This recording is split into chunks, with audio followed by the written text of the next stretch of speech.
What is up, everyone? Wildcard Weekend is officially in the books, and with Wildcard Weekend done, we can do Divisional Round NFL Power Rankings, so we'll hop right into it.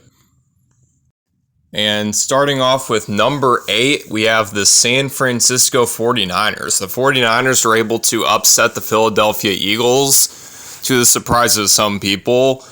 And they did that despite losing George Kittle in the second quarter of that game. So that just shows the resilience of the 49ers and how they've been able to get to this point despite all the injuries they've had is absolutely insane. So congratulations to the 49ers for advancing to the divisional round. They got a really tough matchup against the Seattle Seahawks, but I mean, hell, the fact that you guys are even here just says a lot about your team. So congratulations, but unfortunately, I do think you are the worst playoff team remaining.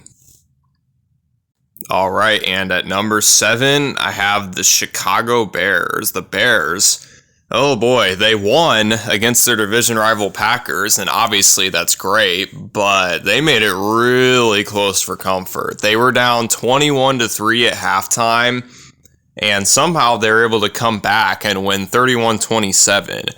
Partly because they're a good team and they're resilient, and also because the Packers didn't really play that great in the second half. But yeah, they definitely can't afford to do that again against the Rams because I think they'll lose if they do that. But yeah, that should be a really good matchup. You know, any team could win that game because the Rams had a close for comfort game themselves, so we'll see who can come out on top. But for right now, I have the Bears sitting at number 7. All right, and at number 6, we just talked about them. It's the Los Angeles Rams. Oh, talk about close for comfort. They almost lost to the 8-9 Carolina Panthers in the wild card, and obviously they're on these power rankings, so they didn't, but dang, that was a very close game considering who they were playing. Like, at least with the Bears, they were playing an actual team with a winning record that they have a lot of beef with, obviously, because it's the Packers and they hate the Packers, but oh my gosh, the Rams, they almost lost to the Panthers, the 8-9 Panthers. Definitely a bit concerning, but you know, the good news is they did still win the game, and they kind of choked it away, but then they ended up winning it anyway in the fourth quarter. So good for them for still fighting despite, you know, blowing the lead that they had. And we'll see how they play against the, who do they play? They play the Bears. How did I forget that? Yeah, they play the Bears. That should be a really fun game, and we'll see who comes out on top on that. All right, and at number 5, I've got the Houston Texans. The Texans on Monday Night Football, they had a really close game with the Steelers for the first 3 quarters, and then the fourth quarter, they had a touchdown by Woody Marks and 2 defensive touchdowns. They had like 25 points in the fourth quarter, which is obviously great. But, you know, it was a bit concerning that they were that close to losing to the Steelers. And the Steelers are probably, besides the Panthers, were probably the worst team to play in the wild card. So the fact that that was a close game is a bit concerning, but you know what? Like I said with the other teams, a win's a win. That defense looked absolutely phenomenal. And the only thing the Texans really need to work on is their offense, because their offense looked really shaky in that game. CJ Stroud fumbled the ball a lot. And they probably won't be able to afford to do that against the Patriots next week. But for right now, the Texans are at number 5. All right, at number 4, speaking of the Patriots, we got the New England Patriots. They are on Sunday Night Football, and they were kind of like the Texans. It was a really close game. It was a really boring game, to be honest. And then they ended up scoring a touchdown. I think it was in the third quarter or something like that. And they ended up winning like 16-3 or something like that. And it's the positive, you know, their defense looked really great against the Chargers, you know, only letting up 3 points. And the bad news is their offense looked a little shaky, considering, you know, it's the playoffs and they were at home and they only put up 16. But the good news is, you know, it was Drake May's first playoff game. I'm sure there were a lot of jitters. A lot of guys don't win their first playoff game, but Drake May, thankfully, was one that did win the first playoff game. So good for him. And I think they can definitely clean it up in the next round against the Texans, but I will say the Texans defense is really good, just like the Chargers defense, probably better. And yeah, it's going to be a really fun game, and I can't wait for it.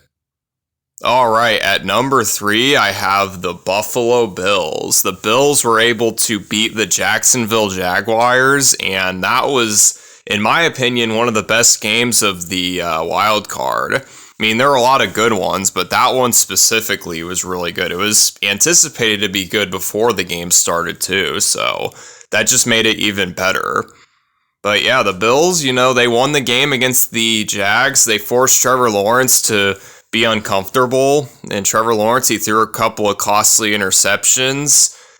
And, Josh Allen was Josh Allen, and he did what he had to do. He got a little banged up, and Gabe Davis unfortunately tore his ACL, so we'll see how that hinders them against the Broncos next week.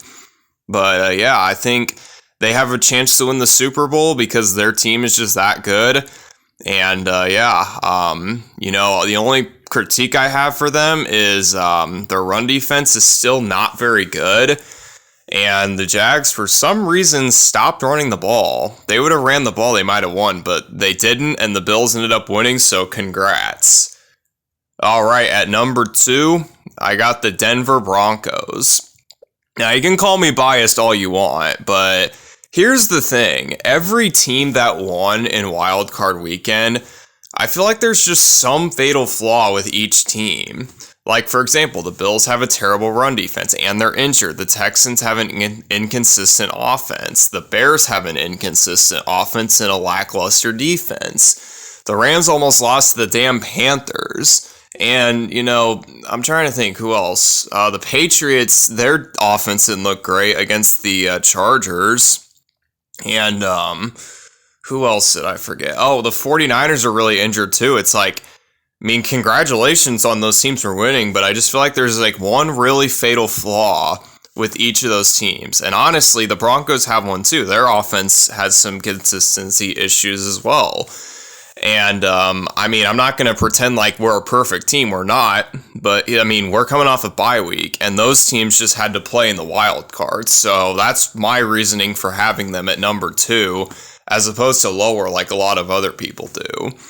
And this next matchup, it's going to be a really interesting matchup. It's against the Bills, a team that has a bunch of experience in the playoffs, so it won't be easy, but I think we can definitely win that. And for right now, we're putting them at number 2. And finally, at number 1, you know who it is. It's the Seattle Seahawks. They also had a bye week, so they didn't play, so we didn't really get to go off of anything, but obviously they have a favorable matchup against the 49ers considering how injured they are. It is a divisional matchup, so you definitely have to watch out for those games. But yeah, this team, I think they are by far the most complete team in the playoffs.